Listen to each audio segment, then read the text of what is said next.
Hello दोस्तों, इंटेलेक्टो.इन के इस यूट्यूब प्लेटफॉर्म पर आपका स्वागत है। और मैं आशा करता हूं कि आप सभी लोग बहुत ही बेहतर होंगे और लगातार अपनी तैयारी को बहुत ही अच्छी तरीके से कर रहे होंगे।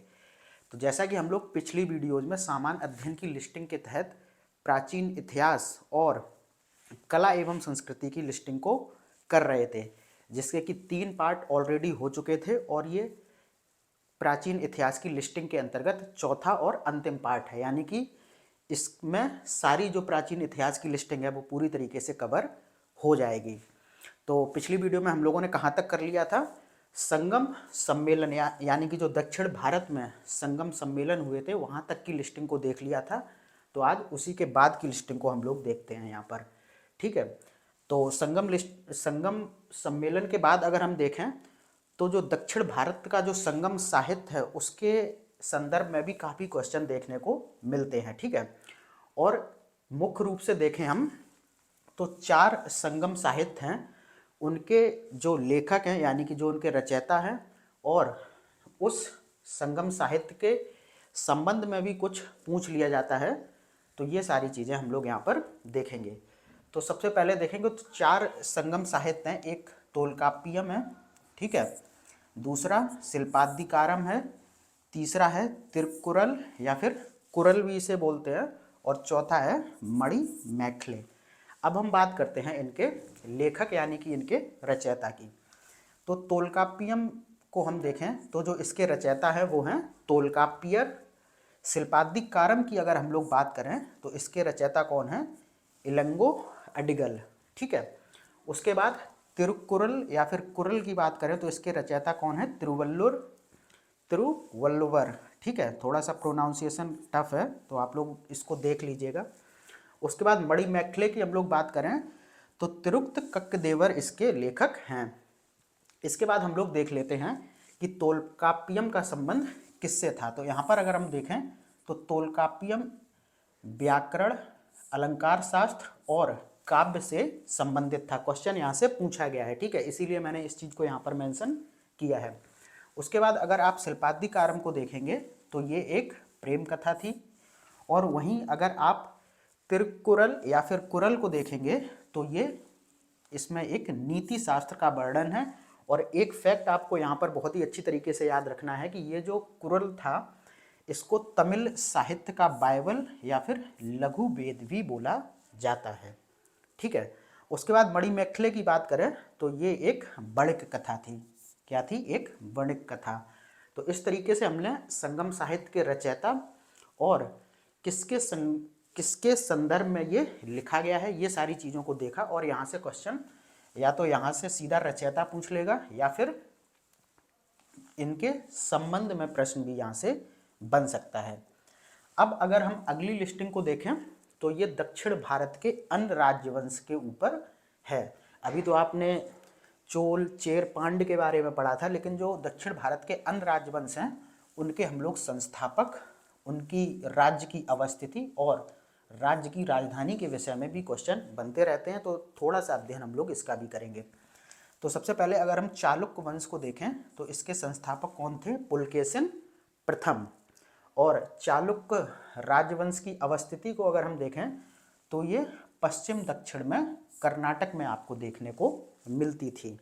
उसके बाद अगर हम लोग चालुक्य राजवंश की राजधानी की बात करें तो इसकी राजधानी थी वातापी।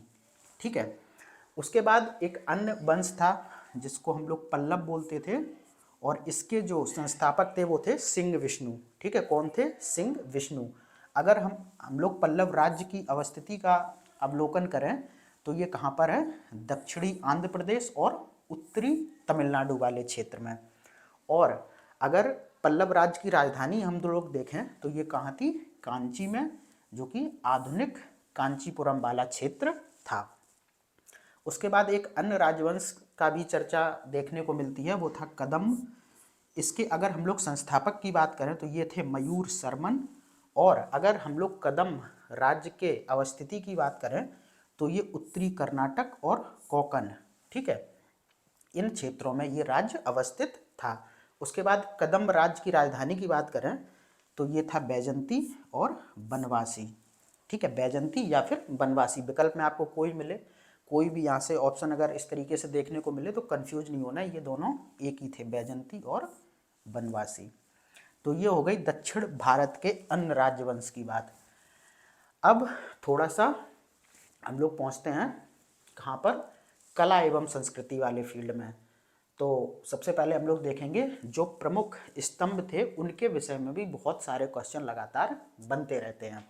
तो यहाँ पर हम लोग सबसे पहले अगर देखें तो सारनाथ स्तंभ बहुत क्वेश्चन बने हैं, टोपरा स्तंभ, मेरठ स्तंभ, इलाहाबाद स्तंभ और रूमेनदेही स्तंभ, इनके संदर्भ में लगातार प्रश्न पूछे जाते रहे हैं। तो सबसे ज़्यादा जो क्वेश्चन बनते हैं वो बनते हैं इनकी अवस्थिति को लेकर। ठीक है, तो आइए देखते हैं। अगर सारनाथ स्तंभ की हम लोग बात करें तो ये कहाँ पर स्थित है, उत्तर प्रदेश में, और जगह का नाम भी सारनाथ है। उसके बाद अगर हम लोग टोपरा स्तंभ की बात करें तो ये कहाँ पर स्थित था, अम्बाला में।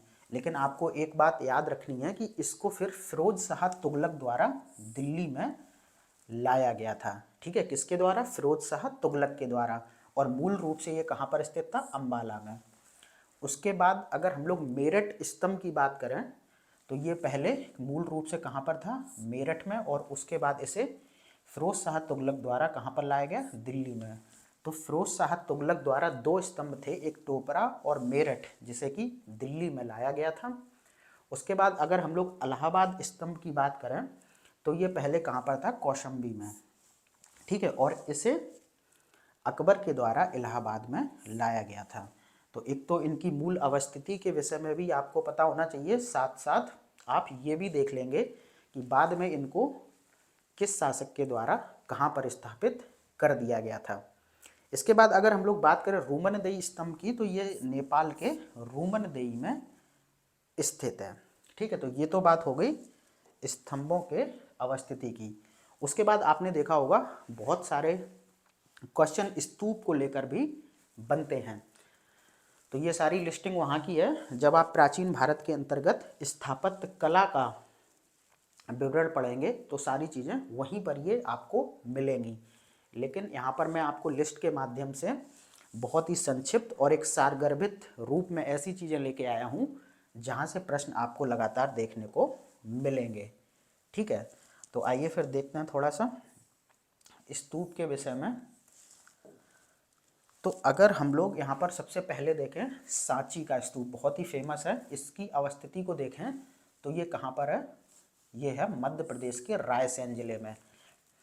प्रदेश के साथ साथ आपको जिले का नाम भी याद रखना होगा जहाँ पर कि इस लिस्ट में मेंशन किया गया है। ठीक है, तो सांची का स्तूप अगर हम लोग देखें तो ये मध्य प्रदेश के रायसेन जिले में स्थित है। और अगर इस स्तूप के निर्माण काल की बात करें तो ये एक मौर्यकालीन स्तूप है। ठीक है, यानी कि इसका जो निर्माण है वो मौर्य काल के दौरान किया गया है। उसके बाद अगला जो स्तूप है वो है भरहुत स्तूप। ये कहाँ पर है, ये मध्य प्रदेश के सतना में स्थित है। ठीक है, कहाँ पर, मध्य प्रदेश के सतना में। और इसके निर्माण काल की अगर हम लोग बात करें तो ये अशोक के काल में निर्मित हुआ था या फिर करवाया गया था। उसके बाद अगला स्तूप है धम्मेख स्तूप। ये कहाँ पर है, ये उत्तर प्रदेश के सारनाथ में। कहाँ पर, उत्तर प्रदेश के सारनाथ में। और अगर इसके निर्माण काल की हम लोग बात करें तो ये एक गुप्तकालीन स्तूप है, यानी कि इसका जो निर्माण है वो गुप्त काल के अंतर्गत कराया गया है। उसके बाद अगले स्तूप की अगर हम लोग बात करें तो ये है राणाभर स्तूप, और ये उत्तर प्रदेश के कुशीनगर जिले में स्थित है। ठीक है, उसके बाद अगला जो स्तूप है वो है बोरोबदूर स्तूप, जो कि कहाँ पर है, इंडोनेशिया के जावा द्वीप पर। कहाँ पर है, इंडोनेशिया के जावा द्वीप पर। फिर अगले स्तूप की बात करें तो ये है अमरावती स्तूप, और ये आंध्र प्रदेश के अमरावती में स्थित है। कहाँ पर, आंध्र प्रदेश। उसके बाद अगर हम लोग अगले स्तूप को देखें तो ये है नागार्जुन कोंडा स्तूप, और ये आंध्र प्रदेश के गुंटूर जिले में जो स्थान है नागार्जुन कोंडा, वहाँ पर ये स्थित है। तो ये प्रमुख स्तूप के अवस्थिति के संदर्भ में और उनके जो महत्वपूर्ण स्तूप थे उनका निर्माण काल के संदर्भ में हम लोगों ने चीज़ों को देखा। अब इसके बाद हम लोग देखते हैं प्रमुख गुफाओं के बारे में। ठीक है, यहाँ से भी क्वेश्चन आपको बहुत बार देखने को मिलेंगे और सारी परीक्षाओं में यहाँ से लगभग हर बार प्रश्न बनता ही बनता है। तो गुफाओं से कैसे क्वेश्चन बनता है, एक तो इनकी अवस्थिति के संदर्भ में क्वेश्चन पूछा जाता है, ठीक है, फिर या तो इनके निर्माणकर्ता कौन है, या फिर निर्माण काल के संदर्भ में प्रश्न पूछ लिया जाता है, या फिर ये पूछ लिया जाता है कि ये जो गुफाएं हैं ये किस धर्म से संबंधित हैं। तो ये सारी चीज़ें गुफाओं के संदर्भ में पूछी जाती हैं। तो यहाँ पर स्टार्ट करते हैं। एलोरा की गुफाएं बहुत ज़्यादा चर्चित हैं, आप सभी ने सुनी होंगी। तो ये कहाँ पर है, ये है औरंगाबाद में, और ये औरंगाबाद कहाँ पर पड़ता है, ये पड़ता है महाराष्ट्र में। इसके बाद अगर हम लोग इसके निर्माणकर्ता या फिर निर्माण काल की बात करें तो ये राष्ट्रकूट वंश के शासकों द्वारा निर्मित कराई गई थी। और जो एलोरा की गुफाएं हैं वो आप लोग बहुत अच्छी तरीके से ध्यान कर लीजिए, हिंदू, जैन और बौद्ध ये तीनों धर्म से संबंधित हैं।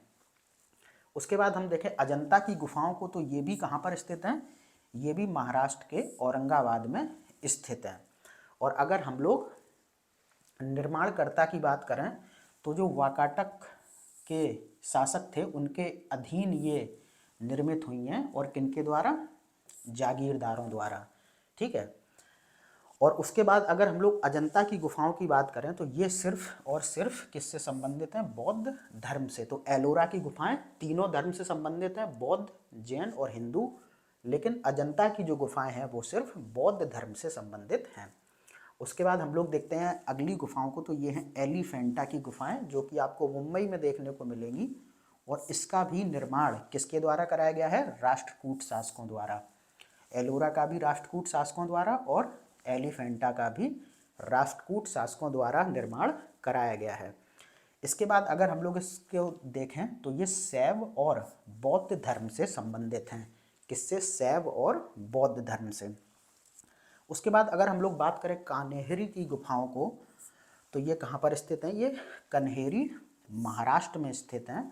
और इसके संदर्भ में कोई साक्ष्य नहीं मिला है किसने निर्माण कराई हैं, लेकिन अगर हम लोग देखें तो ये बौद्ध धर्म से संबंधित हैं, ठीक है। कौन, कान्हेरी की गुफाएं। उसके बाद बराबर पहाड़ी की गुफाओं को अगर हम लोग देखेंगे तो ये बिहार के जहानाबाद में स्थित हैं, और इनका निर्माण किसके द्वारा कराया गया था, सम्राट अशोक के द्वारा। और ये किससे संबंधित हैं, आजीवक संप्रदाय से, ठीक है। कहाँ पर स्थित हैं ये, बराबर पहाड़ी की गुफाएं जहानाबाद में। ये आप जरूर याद रखना, क्वेश्चन यहाँ से बन चुका है, ठीक है।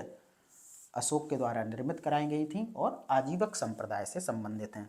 उसके बाद अगर हम लोग देखें बाघ की गुफाएं, तो ये धार जो स्थान है मध्य प्रदेश में वहाँ पर स्थित हैं, और इनके निर्माणकर्ता के संदर्भ में भी कोई साक्ष्य नहीं मिला है। और अगर हम इनको देखें तो ये भी बौद्ध धर्म से संबंधित हैं। उसके बाद उदयगिरी की गुफाओं को अगर हम लोग देखें तो ये कहाँ पर है, मध्य प्रदेश के विदिशा में, ठीक है। मध्य प्रदेश के विदिशा में ये स्थित हैं। और अगर हम लोग इसके निर्माण काल की बात करें तो ये चंद्रगुप्त द्वितीय और कुमारगुप्त प्रथम के समय में निर्मित हुई थी, यानी कि ये कैसी थी, गुप्तकालीन गुफाएं थी, ठीक है। या तो क्वेश्चन ऐसे बन जाएगा या फिर पर्टिकुलर शासक का नाम भी आपको विकल्प में देखने को मिल सकता है। और जो ये उदयगिरी की गुफाएं थी ये किस धर्म से संबंधित थी, ये थी ब्राह्मण धर्म से संबंधित, ठीक है। तो इस तरीके से गुफाओं की लिस्टिंग भी आप लोगों ने देख ली, और उनकी अवस्थिति, निर्माण काल और किस धर्म से उसका संबंध है ये भी आपने देख लिया। अब एक चीज़ बहुत पूछी जाती है, क्या, भारत के मंदिरों के संदर्भ में। तो क्या क्या पूछा जाता है वो भी हम लोग देख लेते हैं थोड़ा। तो मंदिरों के संदर्भ में चीज़ें पूछी जाती हैं, एक इनकी अवस्थिति के संदर्भ में प्रश्न पूछा जाता है, और कौन इनका निर्माण करता है या फिर किसके काल में ये निर्मित की गई हैं। उसके बाद कौन से भगवान या फिर कौन से धर्म से ये मंदिर संबंधित हैं। ये सारी चीज़ें भारत के प्रमुख मंदिर के संदर्भ में आपको पता होनी चाहिए। तो सबसे पहले हम बात करते हैं खजुराहो मंदिर के बारे में, ठीक है। अगर इसकी अवस्थिति को देखें, ये कहाँ पर स्थित है, ये है छतरपुर मध्य प्रदेश में। उसके बाद खजुराहो मंदिर का जो निर्माण करवाया गया था वो करवाया गया था किसके द्वारा, चंदेल शासकों के द्वारा। और जो ये खजुराहो मंदिर हैं ये वैष्णव, शैव, जैन और हिंदू 4 धर्म से संबंधित हैं। किससे? वैष्णव, शैव, जैन व हिंदू। ठीक है। उसके बाद अगर हम लोग अगले मंदिर की बात करें तो ये दशावतार मंदिर है, जो कि कहाँ पर स्थित है? ललितपुर में। जब हम लोग गुप्तकालीन मंदिरों की जो सूची देख रहे थे उसके अंतर्गत भी मैंने इसके विषय में आपको बताया था, तो यहाँ पर भी थोड़ा सा देख लीजिए। जो दशावतार मंदिर है वो ललितपुर में स्थित है, जो कि ललितपुर कहाँ है? उत्तर प्रदेश में। उसके बाद अगर हम इसके निर्माण काल की बात करें तो ये कौन है? गुप्तकालीन मंदिर है, यानी कि इसका निर्माण जो है वो गुप्त काल के अंतर्गत कराया गया है। और ये किससे संबंधित है? ये भगवान विष्णु से संबंधित है। इसके बाद हम लोग देखें दिलवाड़ा के जैन मंदिर। ठीक है। ये कहाँ पर स्थित है? आप सभी को पता होगा, ये राजस्थान के माउंट आबू में स्थित है। और इसका जो निर्माण कराया गया था वो कराया गया था किसके द्वारा? बिमल शाह द्वारा। और ये सबको पता होगा कि ये जो दिलवाड़ा के जैन मंदिर है ये किससे संबंधित होंगे? जैन धर्म से ही संबंधित है। उसके बाद हम लोग अगला मंदिर देखें तो ये है पालीताड़ा मंदिर। ठीक है। और कहाँ पर है ये भावनगर में है। कहाँ पर? गुजरात में। भावनगर कहाँ पर है? गुजरात में। और इसके निर्माणकर्ता या फिर निर्माण काल की जानकारी मिली नहीं है। और अगर हम देखें ये जो पालीताड़ा मंदिर है ये जैन धर्म से संबंधित है। इसके बाद हम लोग देखते हैं कोणार्क का सूर्य मंदिर। ये कहाँ पर स्थित है? ये उड़ीसा के पुरी में स्थित है। और इसके जो निर्माणकर्ता हैं वो है राजा नरसिंह देव प्रथम। और ये जो कोणार्क का सूर्य मंदिर है, सूर्य पहले ही यहाँ पर मेंशन है, तो ये किससे संबंधित होगा? सूर्य देवता से। उसके बाद अगर हम लोग मोढेरा का सूर्य मंदिर देखें तो ये गुजरात के मोढेरा में स्थित है। ठीक है। और इसका जो निर्माण कराया गया है वो किसके द्वारा कराया गया है? राजा भीमसेन के द्वारा। और यहाँ पर भी आपको सूर्य देखने को मिलेगा, तो ये किससे संबंधित हो जाएगा? सूर्य देवता से। इसके बाद अगर हम लोग अगले मंदिर की बात करें तो ये बहुत ही फेमस मंदिर है, लिंगराज मंदिर, जो कि उड़ीसा के भुवनेश्वर में स्थित है। और अगर इसके निर्माणकर्ता की हम लोग बात करें तो ये हैं ययाति केसरी। और जो ये लिंगराज मंदिर था ये किससे संबंधित होगा? भगवान शिव से। आप इसको ऐसे भी याद कर सकते हैं, शिवलिंग और किससे संबंधित हो गया तो फिर भगवान शिव। अब अगर हम लोग अगले मंदिर की तरफ बढ़ें तो ये है जगन्नाथ मंदिर, जो कि उड़ीसा के कहाँ पर स्थित है? पुरी में। जगन्नाथ मंदिर कहाँ पर स्थित है? उड़ीसा के पुरी में। और जो इसका निर्माण कराया गया था वो कराया गया था अनंत बर्मन चोड़ गंगदेव द्वारा। किसके द्वारा? अनंत बर्मन चोड़ गंगदेव के द्वारा। और जो जगन्नाथ मंदिर है वो भगवान जगन्नाथ से संबंधित है। और जगन्नाथ कौन थे? विष्णु। ठीक है। उसके बाद अगर हम लोग अगले मंदिर को देखें तो ये है विरूपाक्ष मंदिर, जो कि कर्नाटक के हम्पी में स्थित है। कहाँ पर? कर्नाटक के हम्पी में। और अगर इसके निर्माणकर्ता की हम लोग बात करें तो ये रानी लोक महादेवी द्वारा बनवाया गया था। और जो ये विरूपाक्ष मंदिर है ये विरूपाक्ष से संबंधित है। और विरूपाक्ष कौन थे? वो थे भगवान शिव। उसके बाद हम लोग अगले मंदिर को देखें तो ये है बृहदेश्वर मंदिर, जो कि कहाँ पर स्थित है? तमिलनाडु के तंजौर में। ठीक है। और ये किसके द्वारा निर्मित कराया गया था? ये कराया गया था राजराज प्रथम द्वारा। ठीक है। ये एक चोल शासक थे, तो राजराज प्रथम ने बृहदेश्वर मंदिर का निर्माण कराया गया था। और ये जो बृहदेश्वर मंदिर था ये भगवान शिव से संबंधित था। उसके बाद हम लोग अब अगले मंदिर को देखें तो यह मीनाक्षी मंदिर, जो कि कहाँ पर स्थित है? तमिलनाडु के मदुरै में। और इसका जो निर्माण कराया गया था वो कराया गया था पांड्य शासकों द्वारा। और ये जो मीनाक्षी मंदिर है ये शिव और पार्वती से संबंधित है। इसके बाद एक मंदिर है सप्तरथ मंदिर। ये कहाँ पर स्थित है? ये है तमिलनाडु के महाबलीपुरम में। तो सप्तरथ जो मंदिर है वो कहाँ पर है? तमिलनाडु के महाबलीपुरम में। और इसका जो निर्माण है वो किसके द्वारा कराया गया है? पल्लव शासकों द्वारा। और ये जो सप्तरथ मंदिर है ये हिंदू धर्म से संबंधित है। इसके बाद अंकोर वाट मंदिर की हम लोग बात करते हैं, जो कि दुनिया का सबसे बड़ा मंदिर है। और शायद अब तो सबसे बड़ा मंदिर जो है वो पश्चिम बंगाल में आई थिंक बन रहा है, लेकिन इससे पहले तक अंकोर वाट ही दुनिया का सबसे बड़ा मंदिर था, जो कि कंबोडिया में स्थित है। ठीक है, कंबोडिया जो कि आप देखेंगे एक अलग देश है थाईलैंड के पास में, तो वहाँ पर ये स्थित है। और इस अंकोर वाट मंदिर का निर्माण किसने कराया है? राजा सूर्यवर्मन द्वितीय ने। किसने कराया है? राजा सूर्यवर्मन द्वितीय ने। और ये जो अंकोर वाट मंदिर है ये भगवान विष्णु से संबंधित है। इसके बाद हम लोग देखेंगे सोनगिरी के जैन मंदिर, काफ़ी फेमस हैं और कहाँ पर स्थित है? मध्य प्रदेश के दतिया में। इसके निर्माणकर्ता का कोई साक्ष्य मुझे नहीं मिला। उसके बाद अगर हम लोग देखें तो ये जैन धर्म से संबंधित हैं। उसके बाद अगले मंदिर की हम लोग बात करें तो ये है होयलेश्वर मंदिर, और ये कहाँ पर है? होयलेश्वर जो मंदिर है वो आपका है हालेविड में, और हालेविड कहाँ पर है? कर्नाटक में। ठीक है, और ये जो होयसलेश्वर मंदिर है ये नरसिंह के द्वारा निर्माण कराया गया इसका, और ये भगवान शिव को समर्पित है। इसके बाद हम लोग देखेंगे सोमनाथ मंदिर को, तो ये सबको पता होगा कहाँ पर है? गुजरात में स्थित है, और गुजरात के सौराष्ट्र में। ठीक है, इसके अगर हम लोग निर्माणकर्ता की बात करें तो ये थे चंद्रदेव सोमराज। ठीक है, कौन थे? चंद्रदेव सोमराज। और ये जो सोमराज मंदिर है ये किससे संबंधित है? भगवान शिव से। इसके बाद अगर हम लोग गोमतेश्वर मंदिर को देखें तो ये कहाँ पर स्थित है? ये है कर्नाटक के श्रवणबेलगोला में। ठीक है, और इसका जो निर्माण है गोमतेश्वर मंदिर का ये करवाया गया था चामुंडा राय द्वारा। ठीक है, और जो गोमतेश्वर मंदिर है ये किससे संबंधित है? ये है जैन धर्म से संबंधित। उसके बाद अगर हम लोग अगले मंदिर को देखें तो ये है कैलाश मंदिर, जो कि कांचीपुरम में स्थित है। ठीक है, कांचीपुरम कहाँ पर है? तमिलनाडु में। ठीक है, और इसका जो निर्माण है वो करवाया गया था राजा राज सिम्हा ने। किसने? राजा राज सिम्हा। और ये जो कैलाश मंदिर है ये शिव और पार्वती से संबंधित है।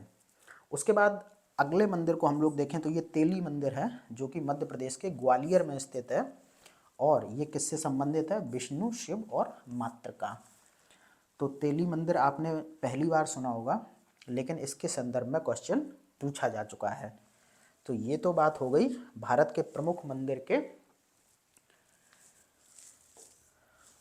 मंदिरों के आपने अवस्थिति को देखा, उसके निर्माणकर्ता को देखा, और आपने ये भी देख लिया कि वो किस धर्म या फिर किस भगवान से संबंधित थे।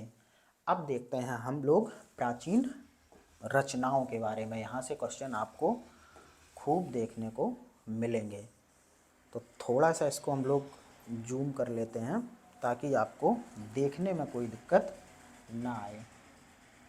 तो चलिए स्टार्ट करते हैं सबसे पहले कालिदास से। इनके संदर्भ में बहुत ज़्यादा पूछा जाता है, तो देख लेते हैं कौन कौन सी रचनाएं इनके द्वारा की गई हैं। तो कालिदास को अगर हम लोग सबसे पहले देखें तो अभिज्ञान शकुंतलम, ठीक है, कुमार संभव, ऋतु संहार, मालविकाग्निमित्रम, विक्रम वर्षोय, मेघदूत और रघुवंश, ये रचनाएं कालिदास के द्वारा की गई हैं। अष्टाध्यायी की हम लोग बात करें तो ये की गई है पणनी द्वारा। इसको थोड़ा उल्टा करके देखते हैं। ठीक है, अब मुद्रा राक्षस की बात हम करें तो इसकी रचना की गई है किसके द्वारा? विशाखा दत्त द्वारा। और मिलिंद पानोह की अगर हम लोग बात करें तो इसके रचयिता हैं नागसेन। ठीक है, कामसूत्र को हम लोग देखें तो इसके रचयिता कौन है? वात्स्यायन। उसके बाद कर्पूर मंजरी के जो रचयिता हैं वो है राजशेखर। और एक बात याद रखना कि यहाँ पर जितनी भी रचनाएं लिखी गई हैं ये किसी ना किसी परीक्षा में पूछी जा चुकी हैं, तो सारी ही बहुत इम्पोर्टेंट है। ठीक है, उसके बाद किरातार्जुनीयम की हम बात करें तो इसके रचयिता हैं भारवी। उसके बाद पंचतंत्र सबको पता होगा, इसके रचयिता विष्णु शर्मा हैं। और हम लोग देखें तो जो लीलावती और सिद्धांत शिरोमणि है इसकी रचना की गई है भास्कराचार्य द्वारा। ठीक है, बहुत ही इंपॉर्टेंट है। लीलावती और सिद्धांत शिरोमणि, इसकी रचना किसके द्वारा की गई है? भास्कराचार्य द्वारा। अब अगर हम लोग नागानंद, रत्नावली और प्रियदर्शिका की बात करें तो इन तीनों की रचनाएं किसके द्वारा की गई हैं? हर्ष के द्वारा। चरक संहिता की अगर हम लोग बात करें तो इसके रचयिता चरक ही थे। उसके बाद अगर हम लोग स्वप्न वासवदत्ता और चारुदत्ता और उरुभंग की अगर हम लोग बात करें तो इसके जो रचयिता थे वो थे भास। गीत गोविंद की बात करें तो इसके रचयिता कौन थे? जयदेव, ये भी बहुत बार पूछा जा चुका है। सूर्य शतक की अगर हम लोग बात करें तो इसके रचयिता थे मयूर। उसके बाद अगर हम लोग रास पंचाध्यायी की बात करें तो इसके रचयिता थे कौन? नंददास। ये आपको काफ़ी नई चीज़ें देखने को मिल रही होंगी, जैसे राज पंचाध्यायी, चैतन्य मंगल, भक्ति रत्नाकर। लेकिन आजकल जो उत्तर प्रदेश लोक सेवा आयोग हो या फिर मध्य प्रदेश लोक सेवा आयोग हो, इन्होंने एक नई टैक्टिक्स अपनाई है। ये पता नहीं कहाँ से बहुत कुछ ऐसी रचनाएं पूछते हैं जो आपको अमूमन बहुत कम पुस्तकों में देखने को मिलेगी। तो यहाँ पर मैंने उन सारी रचनाओं को भी यहाँ पर समाहित कर लिया गया है, जहाँ पर कि मतलब कि जो विभिन्न आयोगों ने अपने यहाँ पूछ रखी हैं। ठीक है, तो ये सारी चीज़ें भी आपको बहुत अच्छी तरीके से पता होनी चाहिए। जैसे ये ऊपर वाली थी, ये तो आपको हर किताब में और हर जगह बहुत इजीली अवेलेबल हो जाएंगी। लेकिन अगर आप देखेंगे रास पंचाध्यायी तो चैतन्य भागवत, ये सारी चीज़ें आपको बहुत कम मिलेंगी। तो इनको भी आप बहुत अच्छी तरीके से याद कर लें। चलिए, तो हम लोग कहाँ पर थे? रास पंचाध्यायी पर। तो इसके जो रचयिता हैं वो है नंददास।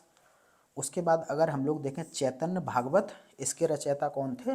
वृंदावन दास ठाकुर। चैतन्य मंगल की अगर हम लोग बात करें तो ये थे जयनंदा।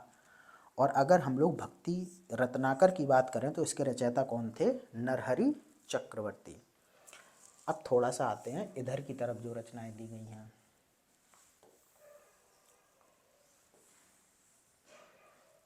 ठीक है, अब देखिए यहाँ पर सौदरानंद, बुद्ध चरित्र और सारीपुत्र प्रकरण ये किसने लिखे हैं? अश्वघोष ने। उसके बाद 10 कुमार चरित्र किसने लिखा है? दंडी या फिर दंडिन। ठीक है, राजतरंगिणी की हम लोग बात करें तो ये किसने लिखा है? कल्हड़ ने। उसके बाद हिस्टोरिका, ये तो सबको पता होगा, हेरोडोटस ने लिखा है, जो कि इतिहास के पिता थे। उसके बाद बृहज्जातक, पंच सिद्धांतिका और बृहत संहिता की अगर हम लोग बात करें तो ये किसने लिखा है? बराहमिहिर ने। उसके बाद अगर हम लोग कादंबरी हर्षचरित की बात करें तो ये बाणभट्ट ने लिखा है। उसके बाद मृच्छकटकम को देखें तो ये किसने लिखा है? शूद्रक ने। और मनुस्मृति मनु ने। ठीक है, उसके बाद अगर हम लोग देखें मत विलास प्रहसन तो ये लिखा है किसने? ये लिखा है महेंद्र बर्मन ने। उसके बाद कातंत्र की अगर हम लोग बात करें तो ये लिखी है किसने? सर्व वर्मा ने। मिताक्षरा विज्ञानेश्वर ने लिखा है।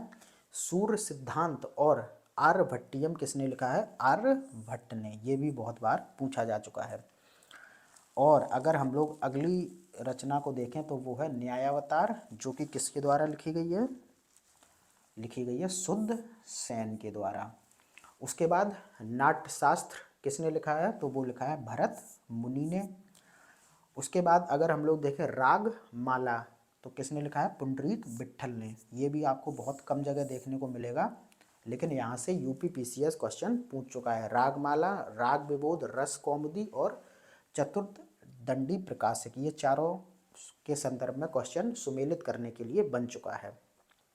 तो रागमाला पुंडरीक विट्ठल, राग विबोध की अगर हम लोग बात करें तो ये सोमनाथ के द्वारा, रस कौमुदी की अगर हम लोग बात करें तो ये श्रीकंठ, और अगर हम लोग बात करें चतुर्दंडी प्रकाशिक की तो इसके रचयिता हैं बैकंठ रमन। ठीक है, तो ये सारी प्राचीन रचनाएं हो गई। अब बात करते हैं किसकी? बहुत से अभिलेखों के संबंध में भी आपको क्वेश्चन देखने को लगातार मिलते होंगे, और वहाँ से क्या पूछा जाता है कि किस अभिलेख से कौन सा शासक संबंधित है, या फिर किस शासक ने इस अभिलेख का जो क्या बोलते हैं उत्कीर्ण करवाया, या फिर उसके काल में ये अभिलेख लिखा गया, या फिर उसके विषय के संबंध में भी बहुत से क्वेश्चन देखने को मिलते हैं कि इस अभिलेख में किस चीज़ का विवरण मिलता है। तो आइए फिर सबसे पहले हम लोग देखते हैं हाथी गुम्फा अभिलेख को, और ये बहुत फेमस है। ये किसके द्वारा रचित कराया गया था? तो वो थे खारवेल। ठीक है, और यहाँ पर क्या मिलता है? हाथी गुम्फा अभिलेख में खारवेल के शासन की घटनाओं का क्रमबद्ध विवरण हमें हाथी गुम्फा अभिलेख में देखने को मिलता है। इसके बाद अगर हम लोग जूनागढ़ अभिलेख की बात करें, जिसे कि गिरनार अभिलेख भी कहा जाता है, तो इससे संबंधित शासक थे रुद्रदामन। ठीक है, और इसमें जो ये रुद्रदामन था, इसकी विजय, व्यक्तित्व और कृतित्व आदि का वर्णन हम लोगों को मिलता है। उसके बाद नासिक अभिलेख की अगर हम लोग बात करें तो इसके रचनाकार थे गौतमी वल्सरी। ठीक है, और इसमें क्या है? सातवाहन कालीन घटनाओं का विवरण देखने को मिलता है, और मुख्यतः देखें तो इसमें गौतमी पुत्र सातकर्णी के विषय में काफ़ी विवरण आपको मिलेगा। ठीक है, और ये कौन था? ये सातवाहन कालीन प्रमुख शासक था। उसके बाद अगर हम लोग प्रयाग स्तंभ लेख को देखें तो ये समुद्रगुप्त के समय रचित कराया गया था, और इसमें क्या है? समुद्रगुप्त की जो विजय थी और उसकी नीतियों का संपूर्ण विवरण आपको इस प्रयाग स्तंभ लेख में देखने को मिल जाएगा। उसके बाद अगर हम लोग देखें ऐहोल अभिलेख को, तो इसके जो रचयिता था वो था पुलकेशिन द्वितीय, और इसमें क्या है? हर्ष और जो पुलकेशिन द्वितीय के बीच युद्ध हुआ था, इसका विवरण आपको ऐहोल अभिलेख में देखने को मिलेगा। इसके बाद अगर हम लोग भीतरी स्तंभ लेख की बात करें तो ये स्कंद गुप्त के समय का अभिलेख है, और इसमें स्कंद गुप्त के जीवन की सभी महत्वपूर्ण घटनाओं का विवरण आपको देखने को मिलेगा।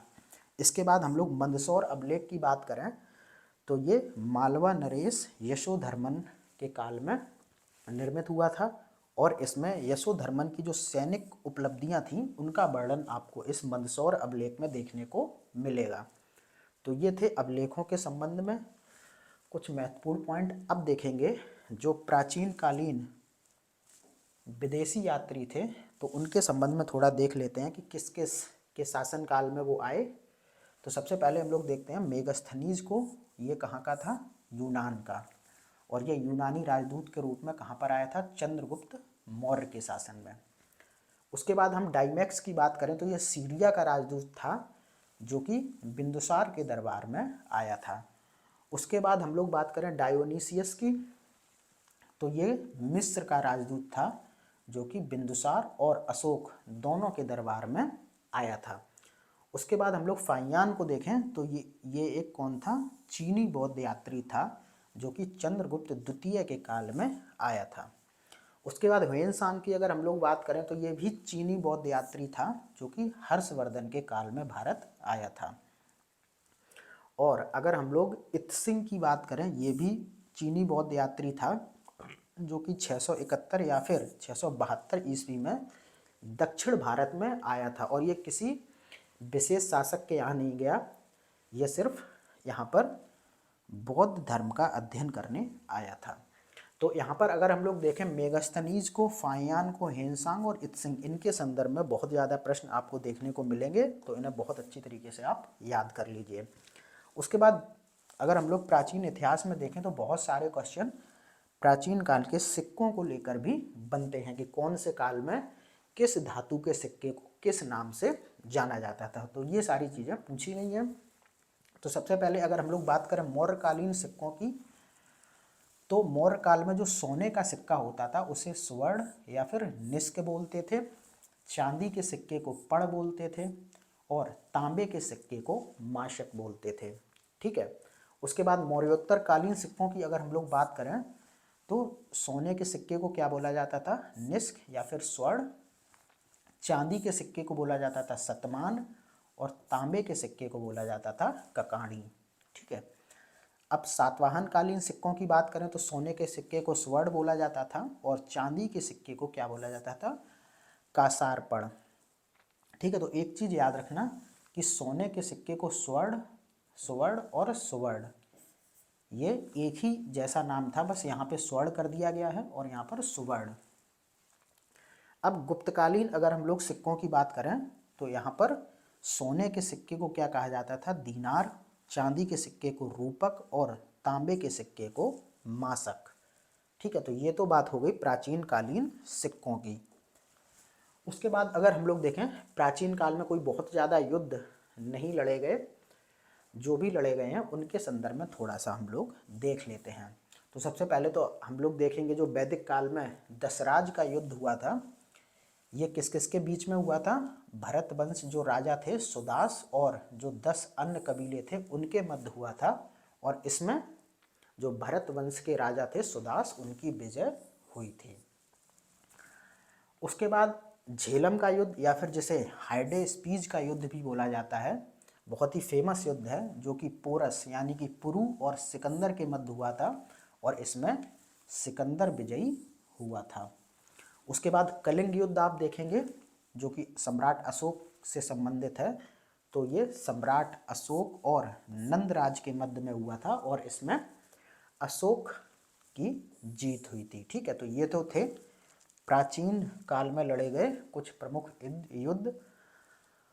उसके बाद हम लोग देखते हैं शास्त्रीय नृत्य के संदर्भ में, यहाँ से भी क्वेश्चन बहुत सारे देखने को मिलते हैं। तो सबसे पहले तो आपको यही पता होना चाहिए कि भारत के कितने शास्त्रीय नृत्य हैं, तो वो हैं 8। कौन कौन से? भरतनाट्यम, कथकली, मोहिनीअट्टम, कुचिपुड़ी, सत्रिया नृत्य, कथक, मणिपुरी और उड़ीसी। ये 8 शास्त्रीय नृत्य हैं। उसके बाद हम लोग देख लेते हैं ये किस राज्य से संबंधित हैं। तो भरतनाट्यम की अगर हम लोग बात करें तो ये तमिलनाडु से संबंधित है, कथकली केरल, मोहिनीअट्टम केरल, कुचिपुड़ी आंध्र प्रदेश, सत्रिया नृत्य असम, कथक उत्तर प्रदेश, मणिपुरी मणिपुर, उड़ीसी उड़ीसा। तो देखो भरतनाट्यम तो आपको याद ही हो जाएगा, तमिलनाडु, कथकली केरल, मोहिनीअट्टम केरल, कुचिपुड़ी आंध्र प्रदेश, सत्रिया नृत्य असम, कथक उत्तर प्रदेश, मणिपुरी मणिपुर, उड़ीसी उड़ीसा में। अब ये तो राज्य हो गए, लेकिन जब क्वेश्चन बहुत ही आपको थोड़ा सा टफ देखने को मिलेगा तो यहाँ पर क्या पूछ लेता है कि जो इन शास्त्रीय नृत्य से संबंधित कलाकार हैं उनके विषय में भी पूछ लिया जाता है कि कौन सा कलाकार किस शास्त्रीय नृत्य से संबंधित है। तो यहाँ पर अगर हम लोग देखें भरतनाट्यम को, तो ये सारे कलाकार हैं पद्मा सुब्रमण्यम, यामिनी कृष्णमूर्ति, सोनल मानसिंह, इनके संदर्भ में क्वेश्चन बन भी चुका है। मृणालिनी साराभाई, मल्लिका साराभाई, ये सारे भरतनाट्यम के थे। खैर ये मैं आपको बता दे रहा हूँ एक बार पढ़ के, ये तो चीज़ें आपको रटनी पड़ेंगी। कथकली का अगर हम लोग देखें तो कलामंडल रामन कुट्टी नायर, कोटक्कल कृष्णन कुट्टी नायर, रीता गांगुली और सदानम कृष्ण कुट्टी, ये सारे कथकली के कलाकार हैं। मोहिनीअट्टम की अगर हम लोग बात करें तो यहाँ पर बैजंती माला, हेमा मालिनी, जया प्रदा मेनन, सुनंदा नायर, गोपिका वर्मा और पल्लवी कृष्णन आदि, ये सारे मोहिनीअट्टम के कलाकार हैं। उसके बाद अगर हम लोग कुचिपुड़ी को देखें तो यहाँ पर यामिनी कृष्णमूर्ति, कुछ कलाकार आपको कॉमन भी मिलेंगे क्योंकि वो दोनों नृत्य में महारत हासिल किए हुए हैं। जैसे कि यहाँ पर अगर हम लोग यामिनी कृष्णमूर्ति को देखें तो ये कुचिपुड़ी में भी शास्त्रीय नृत्य करती हैं, और ये देखेंगे तो भरतनाट्यम में भी इनका नाम हमें देखने को मिलता है, तो आपको कंफ्यूज नहीं होना है। कुचिपुड़ी में और हम देखें तो राधा रेड्डी, भावना रेड्डी, यामिनी रेड्डी। उसके बाद सत्रिया नृत्य की अगर हम लोग बात करें तो रामकृष्ण तालुकादार और कृष्णा पक्षी कश्यप इसके प्रमुख कलाकार हैं। कथक की हम बात करें तो इसको थोड़ा सा अच्छे से देखिए, ठीक है, क्योंकि यहाँ से जो आपका यूपी स्पेशल का क्वेश्चन है वो बहुत बनता है। ठीक है, किसका? यूपी स्पेशल का। तो हम देखें कथक कहाँ का शास्त्रीय नृत्य है, सबसे पहले तो उत्तर प्रदेश का। और अगर हम लोग इसके मुख्य कलाकार की बात करें तो पंडित लच्छू महाराज, अच्छन महाराज, पंडित बिरजू महाराज, सितारा देवी और शोभना नारायण इसके प्रमुख कलाकार हैं। यहाँ पर अगर हम लोग शोभना नारायण को छोड़ दें तो ये जो कलाकार आपको दिख रहे हैं पंडित लच्छू महाराज, अच्छन महाराज, पंडित बिरजू महाराज और सितारा देवी, इन सारे के संदर्भ में प्रश्न आपसे पूछे जा चुके हैं। अब अगर हम लोग मणिपुरी की बात करें तो इसके जो प्रमुख कलाकार हैं वो हैं गुरु नब कुमार, गुरु विपिन सिंह और झावेरी बहन है। कौन कौन सी हैं झावेरी बहन है? नयना, स्वर्णा और दर्शना। उसके बाद अगर हम लोग उड़ीसी की बात करें तो इसके जो प्रमुख कलाकार हैं वो हैं संयुक्ता पाणिग्रही, सोनल मानसिंह, कुमकुम मोहंती, माधवी मुदगल, अरुणा मोहती और अदिति बंदोपाध्याय। तो ये सारे थे उड़ीसी शास्त्रीय नृत्य के प्रमुख कलाकार। तो ये आपने देखा शास्त्रीय नृत्य के संदर्भ में। अब जो अगली और अंतिम लिस्टिंग है प्राचीन इतिहास के अंतर्गत वो है प्रमुख संगीत ग्रंथ। यहाँ से भी क्वेश्चन बहुत ज़्यादा पूछे गए हैं और आपको जो बहुत ही अटपटे सुमेलित करने के लिए प्रश्न मिलते हैं रचनाओं के संबंध में वो कुछ यहीं से पूछे गए हैं। तो देखते हैं, अगर हम लोग नाट्य शास्त्र की बात करें वो किसके द्वारा रचित है? भरत मुनि द्वारा। ये हम लोगों ने पहले भी देखा था। बृहद्देशी की अगर हम लोग बात करें तो ये मतंग मुनि ने लिखा था। राग तरंगणी की अगर हम लोग बात करें तो ये पंडित लोचन द्वारा रचित है। संगीत तरंग की हम लोग बात करें तो राधा मोहन सेन ने इसे लिखा है। संगीत रत्नाकर की अगर हम लोग बात करें तो ये सारंग देव के द्वारा लिखा गया है। उसके बाद संगीत राज, एक ही तरीके के नाम है लेकिन आप इन चीज़ों को बहुत ही रट के या फिर इस वीडियो को 4-5 बार बहुत अच्छी तरीके से देख लेंगे तो फिर दिक्कत नहीं होगी। तो संगीत राज की हम लोग बात करें तो ये महाराणा कुंभा द्वारा रचित है। और अलंकार शास्त्र की अगर हम लोग बात करें तो इसको राजा भोज के द्वारा लिखा गया है। उसके बाद अभिनव भारती की बात करें तो ये अभिनव गुप्त द्वारा रचित है। नरोत्तम विलास की अगर हम लोग बात करें तो ये नरहरि चक्रवर्ती के द्वारा रचित है। अगर मान कौतूहल की अगर हम लोग बात करें तो ये राजा मान सिंह के द्वारा लिखा गया है। अगला हम लोग देखें तो संदीप दर्पण है जो कि दामोदर मिश्र के द्वारा रचित है। और लक्ष्य संगीतम, अभिनव राग मंजरी, ये दो रचनाएं हैं। कौन कौन सी? लक्ष्य संगीतम, अभिनव राग मंजरी, जो कि पंडित विष्णु नारायण भारत खंडे के द्वारा रचित है। और अंतिम जो रचना है वो है संगीत मकरंद जो कि नारद के द्वारा रचित है। तो इस तरीके से ये प्राचीन इतिहास और कला एवं संस्कृति की जो पूरी लिस्टिंग है वो समाप्त हो गई है। अब लिस्टिंग के तहत जो अगली वीडियो आएगी उसमें हम लोग बात करेंगे मध्यकालीन इतिहास की लिस्टिंग की। तो फिर मिलते हैं अगली वीडियो में, तब तक के लिए थैंक यू।